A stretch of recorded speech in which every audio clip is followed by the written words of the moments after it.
Hello, Community Church of Mount Pleasant. This is Wednesday, May 4. Can you believe that we are already in the month of May? And it's been a wonderful April. We were talking Sunday night at our prayer and planning time. We just had a fabulous April. We had some big events for our church. It was a busy month, but it was really impactful. There were so many big events that we've experienced. We experienced our day of healing, and we had testimonies, and we talked about our anniversary and happy birthday, and we just had a great month. Attendance was incredible, and it was just an amazing time for our church of growth and development, and just so encouraged. And I just want to thank you, church, for being faithful. Faithful to come and attend and serve and give and just be the church. Man, I'm just so thankful for that. And we're excited about the month of May. We have some neat things coming up. And man, I have to take a minute and talk about the weekend. We just had such a neat time, particularly with our men's ministry. We had a great time here on our church campus. We did a little camp out, and it was a great time. Good turnout from our guys, and we ate some steak and man, that was the highlight for me. I love steak. I was raised on a farm with we raised our own meat, Black Angus cattle, and so good steak is treasure for me. But man, just thanks to all our guys for working hard and preparing, and then of course our monthly prayer breakfast was awesome as always. And I don't know, I just feel like the weekend was such a powerful time that we spent in prayer at our church. Sunday morning was great. It was Ruth number 2. We talked about Ruth's decision, Ruth's serving, and this week on Mother's Day we're going to wrap up the study of the book of Ruth by Ruth's reward. And so I want you to see that. It's going to be a fun, encouraging message because we're going to see kind of the rest of that story, how that story ends for Naomi and Ruth. But Sunday was a great day, and then Sunday night. I really want to encourage you, church, to come out and join us sometime on Sunday nights. We meet weekly at 6 o'clock, and we call that prayer and planning. And it's kind of been our church since the beginning. Is we came Sunday nights at 6 o'clock, and we spent time planning, and we shared ideas, and we gave updates, and we did assessments, and we moved forward as a church. We made decisions together, and people were able to share their ideas, and it's still really an important part of our church, and we'll kind of plan the future and big events, and so we'll do that. But to me, probably the highlight of my week is that prayer time on Sunday nights, and it's a time when the men will come apart from the ladies, and we'll spend time together in prayer. And the guys, we usually come up here and get on our knees, and we share and we talk and we cry. And for me to listen to these men, my brothers, pray, call out to the Lord. I don't know how to explain that. But Sunday night was just a powerful time, and I don't know. I think I'm going to start calling that the hour of power, because that's where I get my power and encouragement from these men, and I love the way we've had new guys come in and new families that God has brought to our church in the last 2, 3, 4 months, and they've come and they've stepped in, and they feel the passion for our church just like they've been here from the beginning. And so many families, and we had some new guys Sunday night at our prayer time, and they're even last night at our Tuesday night men's time. A couple of our new men, they're just like, wow, this is great, man, this is really special, and it is. And so I'm just thrilled about just what God is doing in our church. And the month of May is going to be good. Sunday will be Mother's Day. The 15th is going to be a real special, passionate day in our church, and we'll have communion together. One of the 2 ordinances of our church. There's baptism, which we'll be celebrating in June. And later I'll talk to you about baptism. And some of you perhaps are ready to take that step of obedience and be baptized. But the 15th of May will be 1 week from this Sunday. We'll have communion together. Just a real special time as we come to the Lord's table as a church family. And then the 30th actually be Memorial Day. The 29th, we'll do a little bit about Memorial Day and perhaps have some guests that day to come and share a little bit with us. But that'll be a fun day. as always, the last Saturday of each month is our men's breakfast. So those are just some things that are coming up, and I like to be able to keep you abreast of the things that are going on at our church. And so this Sunday, if your mother is around, bring her to church, and man, you honor her, your wife, perhaps your daughter, anyone who is a mommy.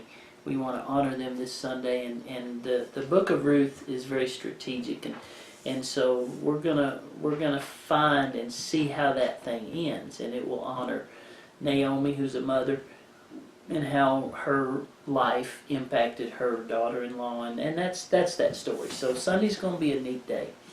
But I kind of wanted to talk to you today out of the book of Matthew, and I was thinking actually about Sunday. I was thinking about Ruth. And remember that Naomi and Ruth left Moab, and they came back home for Naomi, and they came to Bethlehem. And they had to survive without their husbands. And so Naomi lost her husband and her 2 sons. Ruth lost her husband and her father-in-law. And so they came back and they had to survive. Now, it was a little different in that culture. Today, many of our ladies work out in the workforce and have very successful, affluent jobs.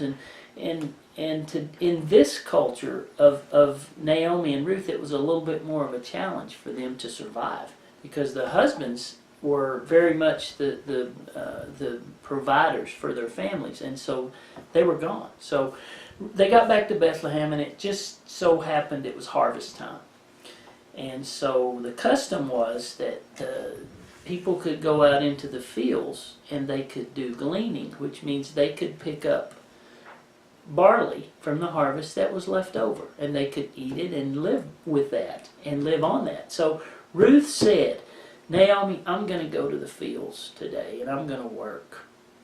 And we began to see that in that context, and I was so impressed with the life of Ruth, because Ruth could have chosen to not be as ambitious. She could have stayed home. She could have pouted and worried and said, oh, woe is me, we're going to die because we can't have provision. And no, she said, I'm going to go work. I thought, wow, there's a principle there, and there is. And what she chose to do was to go out and serve in these fields. Now, this is hard work, okay? Serving in the harvest is physically hard work. It's hot.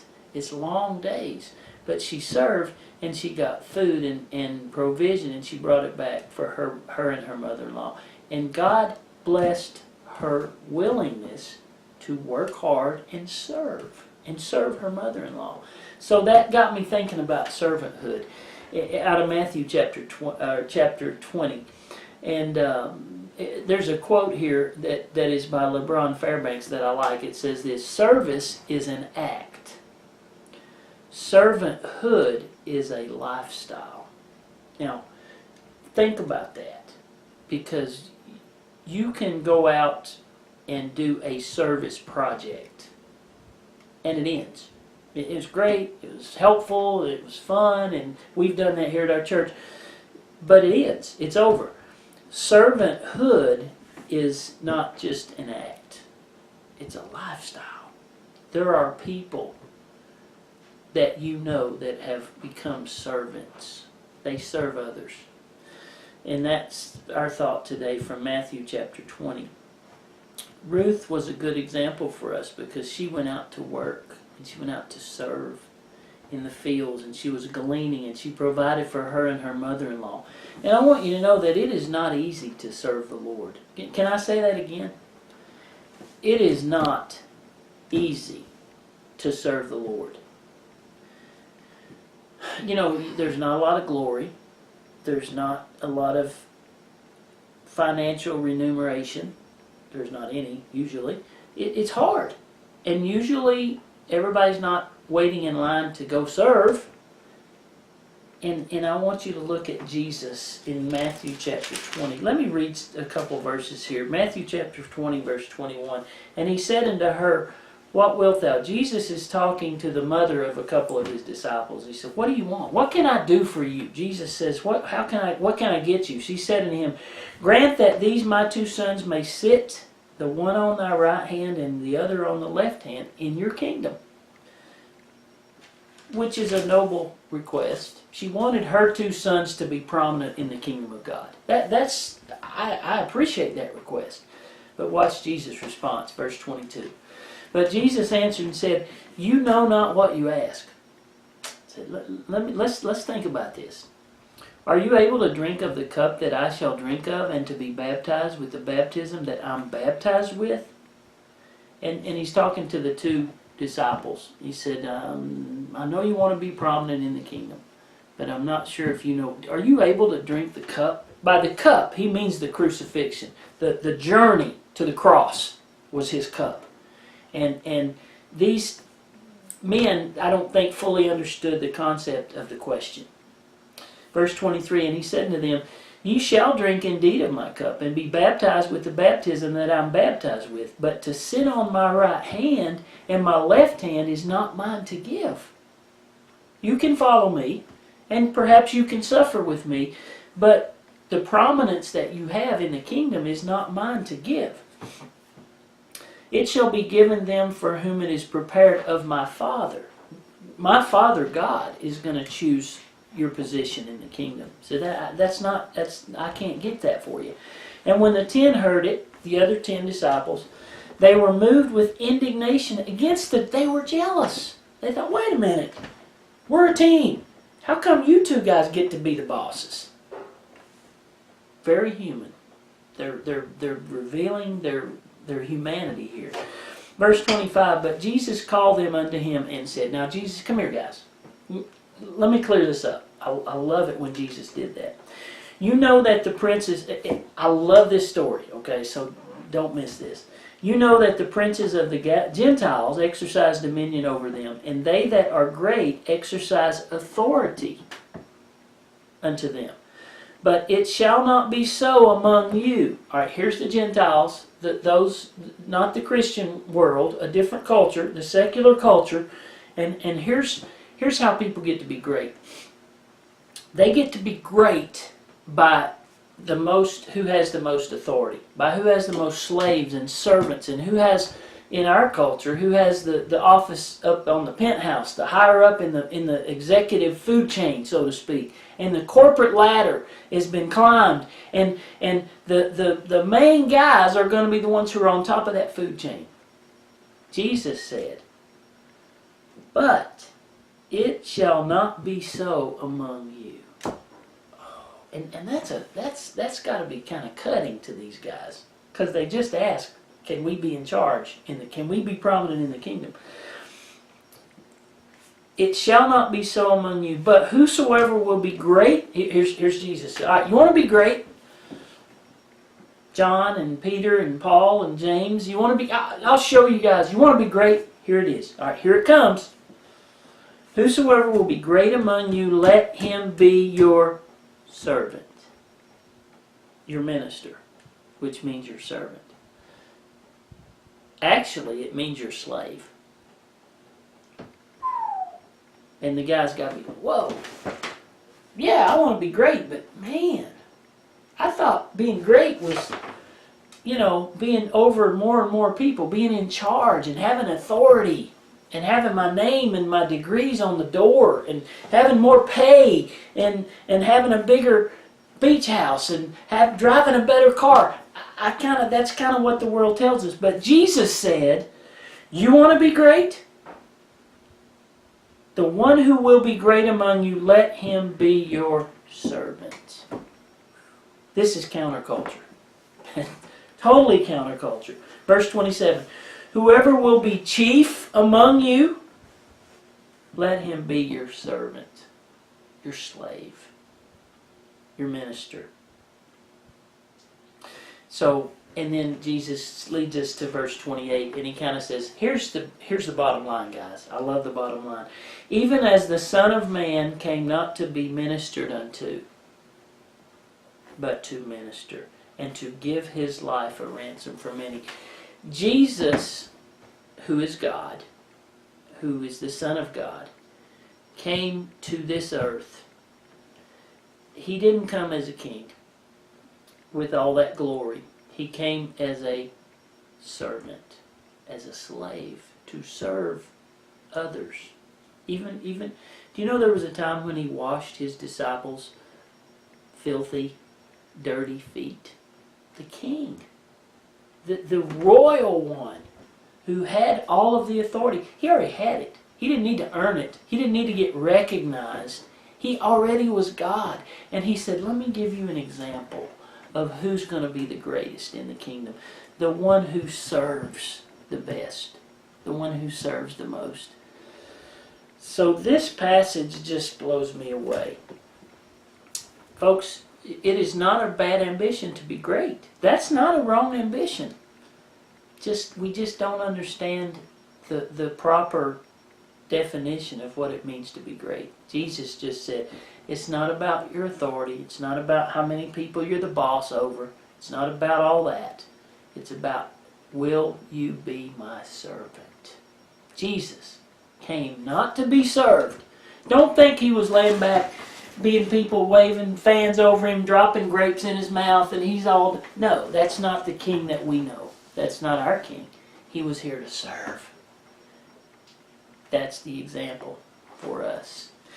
It is easy to love others on paper, but real servanthood is more than a one-time thing. It's a daily lifestyle.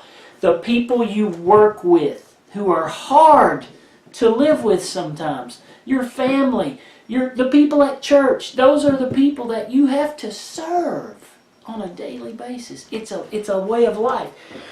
It takes a lot of things to be a real servant. It takes work. Ruth was out there working in the field all day. It was hard work, yet she served. It takes money to serve. Sometimes you've got to spend some money out of your own pocket to be a servant. It takes time, which is perhaps the most challenging for us in the culture that we live in. Time is more important than money for me. Time is important. And to be a real servant, it takes time. You got to stop and set your agenda aside for a second and serve. It takes energy. It takes emotional energy to serve others. It takes discipline. A great deal of discipline to be a servant for a lifetime. And then it also takes character. It takes the character that Jesus Christ places within your heart when you become his child. To serve in the church today is hard. In many churches, they say 10% of the people do 100% of the work. That's not the way it's supposed to be. We all should share in serving in our church. We all should give our work and our money and our time and our energy and our discipline and our character as we serve in our church. We need to get involved with people face to face on a daily basis in a practical way. So, the message today is what Jesus said in verse 28. He said, the king didn't come to be served. The king came to serve you and me. That's our example. You want to be great? You want to be great in life? That's a good ambition. Learn to serve. Not just on one project to appease your conscience, but make it a lifestyle. Thank you, Jesus and Ruth, for helping us learn how to serve. God bless you. I hope to see you on Sunday.